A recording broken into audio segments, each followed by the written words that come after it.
And welcome to this week's edition of Wealth Quest. I'm Samantha.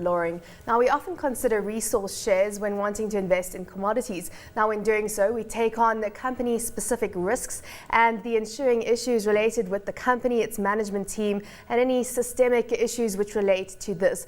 But if commodity exposure is required, is it not much easier to invest in physical commodities? Now, the market, of course, has evolved to provide investors with easy ways to do this. So what should investors consider when looking at this strategy? Joining us to help us take a look at the place that commodities have in a portfolio, why it's important to invest in commodities. We've got our Cape Town guest, Professor Evan Gilbert, head of MitonOptimal Asset Consulting. And as per usual, we've got our two strategists, Cobie Legrange, strategist at ClucasGray Investment Managers, and Roland, Rousseau, equity strategist at ABSA Capital. Welcome to you all.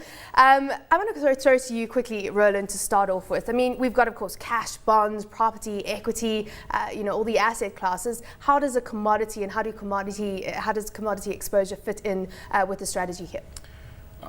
I guess there are two key reasons, and Evan can probably elaborate on those. But the first is that you're getting a much lower correlation from commodities, so there's a diversification benefit from having an allocation to commodities. And the second reason is that you are potentially hedging yourself against inflation. At least that's the theory. So when commodity prices go up, when the fuel price goes up, our cost of living goes up, but you can't do anything about it. Whereas if you buy physical commodities, they go up because of this inflation, and that then gives you a payoff or a kind of offset to the higher cost of living that you're benefiting from in your portfolio. Mm-hmm. But Evan, are there any other reasons you can think of? No, you're totally correct, Roland. It's the diversification benefits which really make sense to me as an advisor to pension funds. We are trying at MitonOptimal, we try to find additional sources of diversification to smooth out the pattern of returns for your portfolio. And commodities are a classic case of something that's really been ignored by domestic investors for a long, long time. Partly because of the fact that it's not that easy to invest in commodities directly, and there's been some developments in the market, as Samantha pointed out initially in the intro, with regards to accessing direct commodities. For example, the ETFs now in terms of gold and platinum, and more recently palladium.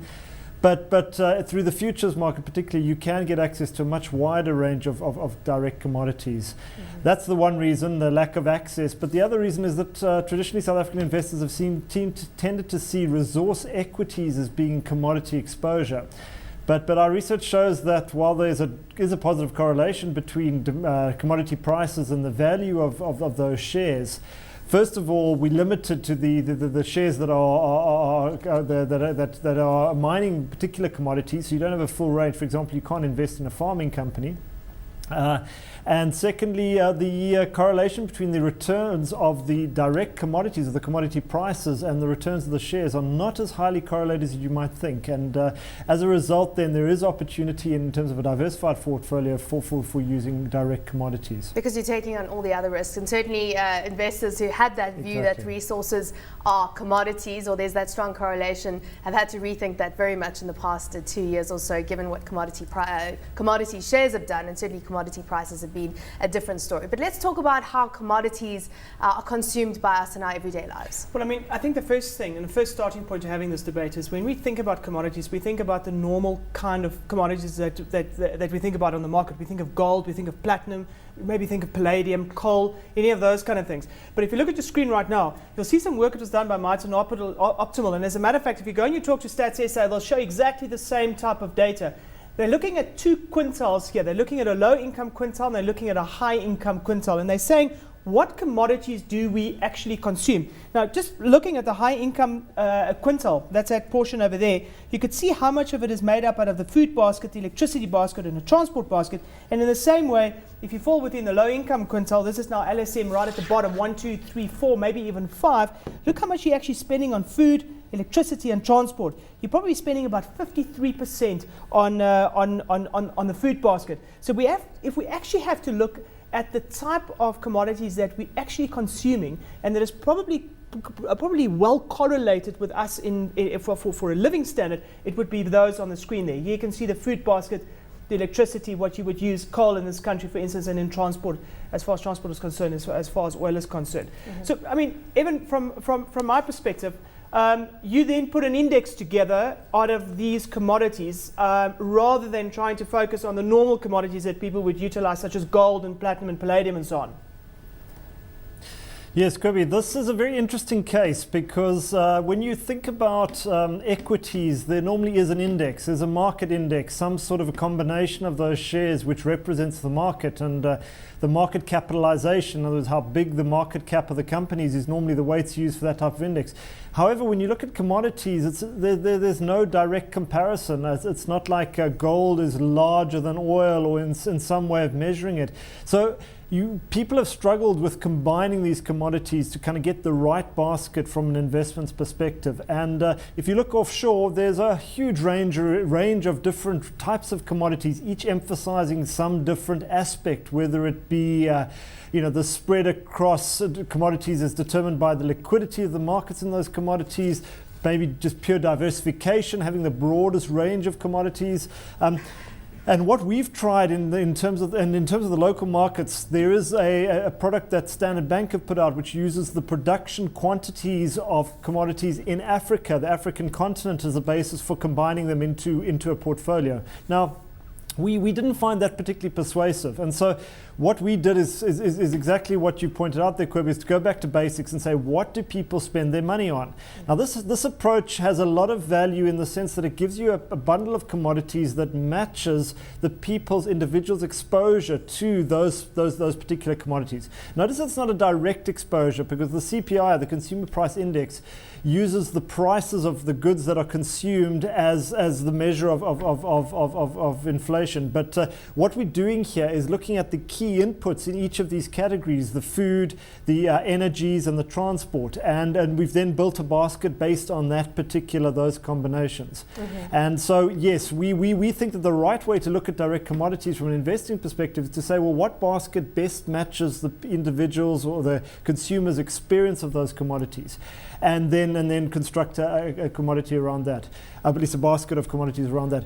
But one other point, Cobie, if you don't mind, I'd like to make is that when the central bank, the Reserve Bank, looks at setting in monetary policy in terms of inflation, it deliberately excludes these factors, the food and the energy and the transport, because they believe it's not, and they correctly believe, that it's not part of their, they are not able to influence it through the tools of monetary policy, namely setting interest rates.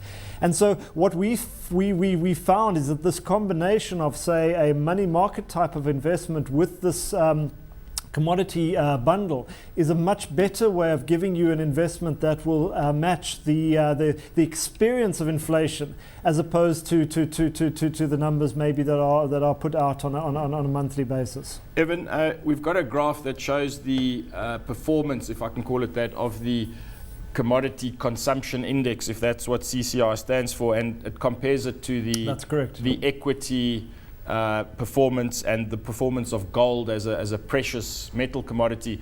But my question is, what impact is the currency having on all of this? Because the currency is probably another reason why in South Africa we should invest in physical commodities, because it gives you a bit of a kind of hedge there. And the performance of this blue line at the top there has been pretty extreme, not necessarily because the commodity basket has performed that well, but because the rand has been structurally weak. Is that true?